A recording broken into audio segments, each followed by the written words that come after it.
morning everyone. So yan, episode 8 na tayo guys ng Daily Commute Podcast. And life is good. Although views are not good. Although medyo nadi-disappoint ako sa mga views mga ganyan. Parang am I doing enough? Parang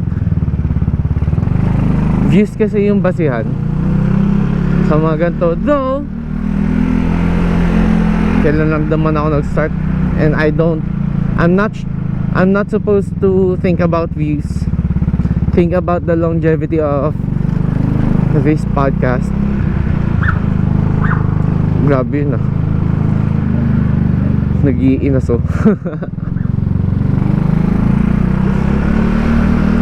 But life is good. So yun ang topic. Medyo malamig ngayon.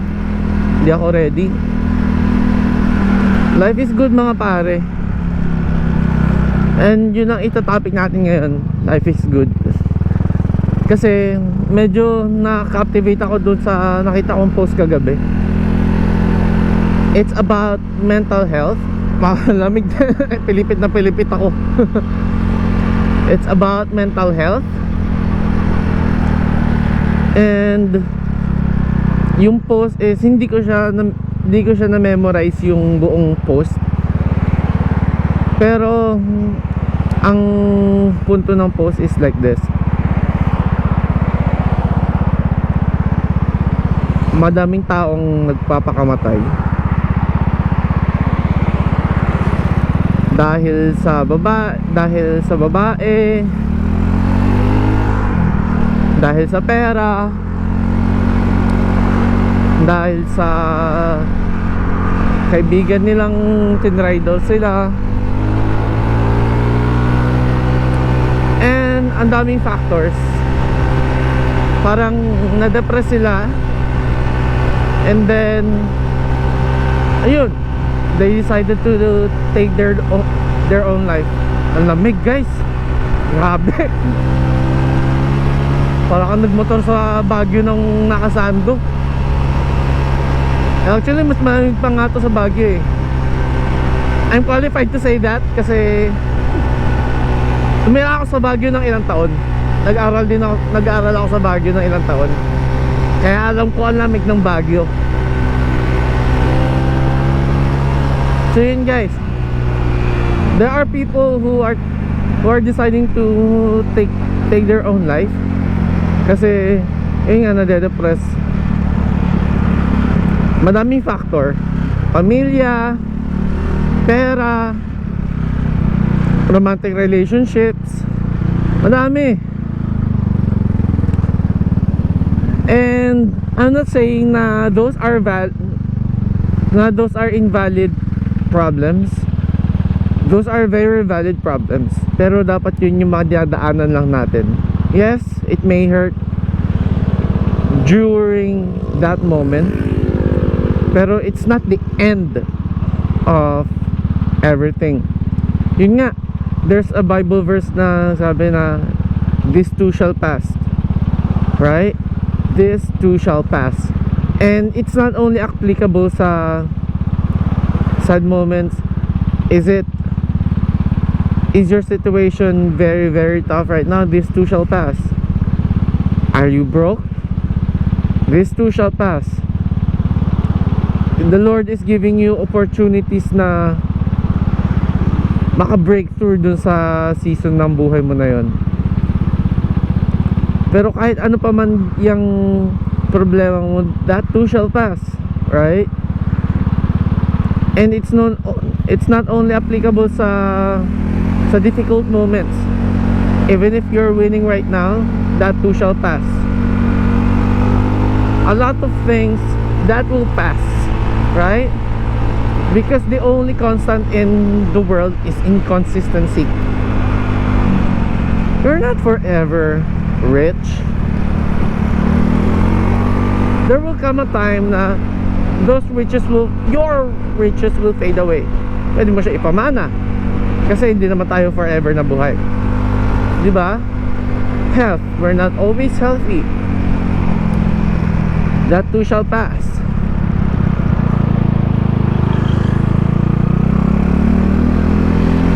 And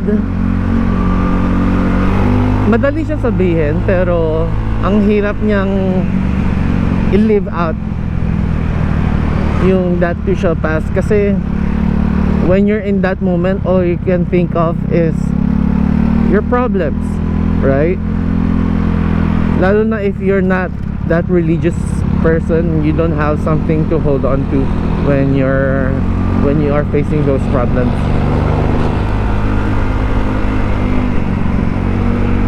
Pero yun nga, that too shall pass.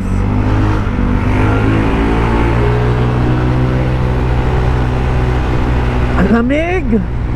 Grabe! Oh, potek.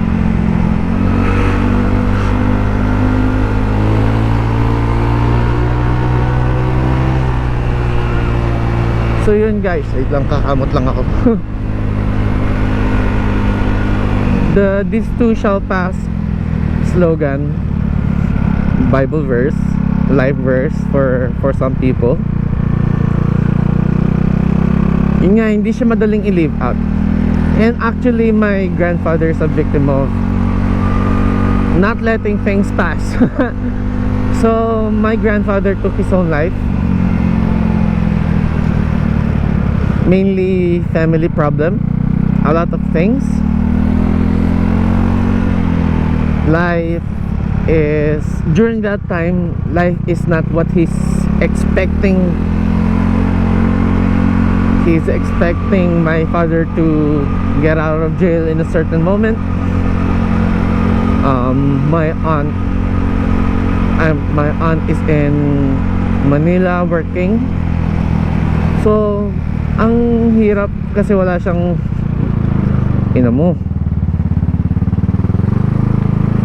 wala siyang support system. Nandun naman si Nanay Rose, pero I don't know. Pero I think he missed that point. He's looking at other stuff, and sometimes he miss, and most of the time that's the reason why naman and he missed the people around him. He's overlooking yung mga taong nandyan para sa kanya,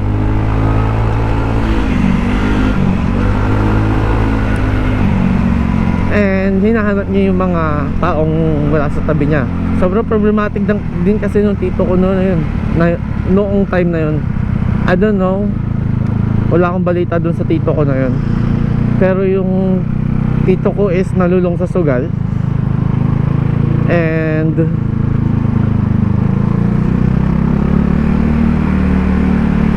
And di ko alam kung ano, pati sa drug siguro. Pero my family is not condemning them. Why is that? Kasi sa pamilya namin, family is family. Pero hindi nga nila kinokondem, pero they are having a hard time trusting my tito again. Kasi dumating sa point na yung tito ko na yun is nagre-rent lang siya during that time. Nagre-rent lang sila ng bahay, and fully furnished yung bahay. And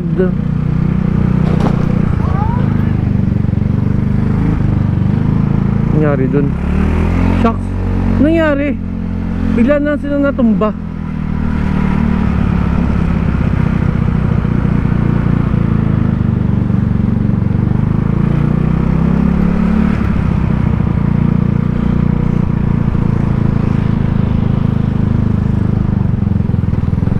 Nagulat ako dun guys. So going back, fully furnished yung nire-rent nilang bahay. Tapos dumating sa point na binibenta niya yung mga appliances and furniture sa bahay. na he is only renting. Mabait nga yung may-ari ng bahay kasi ninang niya yun, na pinatuloy sila doon na sobrang discounted pa nung renta, diba? So di nila makagilap yung tito ko nun. So sinusumbong nila yung tito ko dun sa lolo ko. Kaya stress na stress yung lolo ko during those times. Ganda ng aso.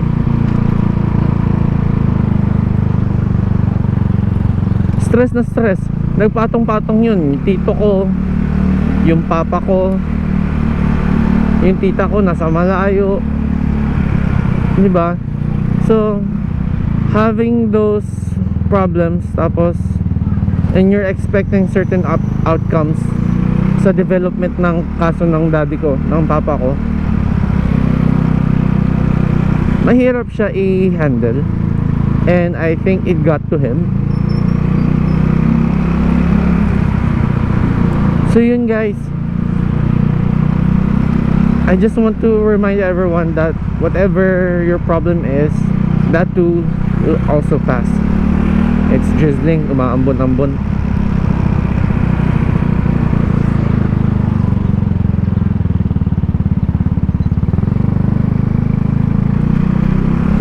Guys, there's so much life outside of your problem. Whatever your problem is, right? The Lord will not give you something that you cannot handle alone. But you have to draw strength and courage from Him. Life is good, guys. Yung iba nagpapakamatay dahil sa mga ganun. And there are people na walang-wala sila. They don't have a family. They don't have most of the things that you have. Pero masaya sila. Yung nasa Tondo pa ako nakatira. Ang saya ng mga tao kahit mahirap sila. So wait lang guys, bili lang tayo ng saging sa 7-Eleven. Baka ito i-lunch natin.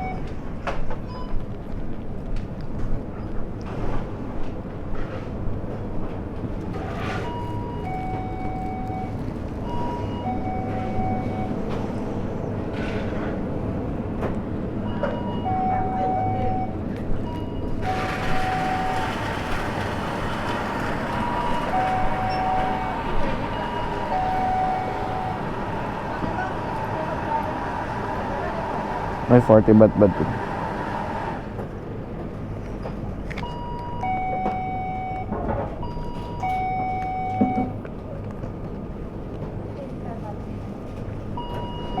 Saan ba pera ko?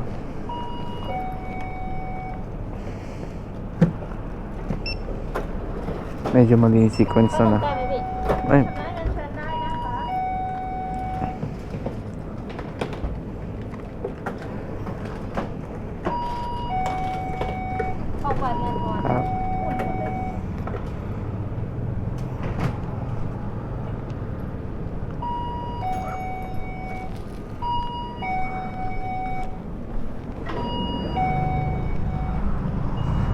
So, Yakult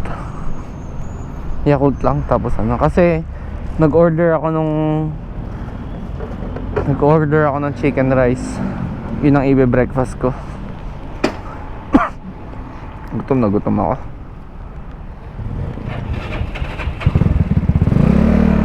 Maambon-ambon.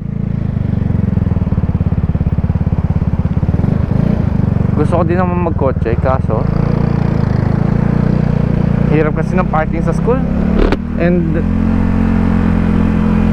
most ng TA namin, we call them teaching fellows, pero teaching assistant namin, halos lahat sila nakakotse. Kaya ang hirap mag park, lalo pag gantong oras yung pasok ko. Kasi sila mas maaga ang time in nila mas maaga dapat sila nasa school. So occupied nila yung mga parking spaces under the shed. Wake up. Who is this? Hyundai. I think si ano yan, Tangchay.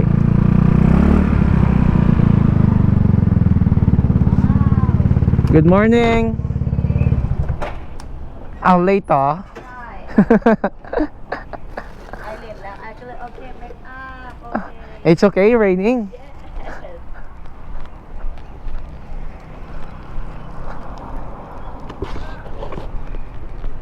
Wake up.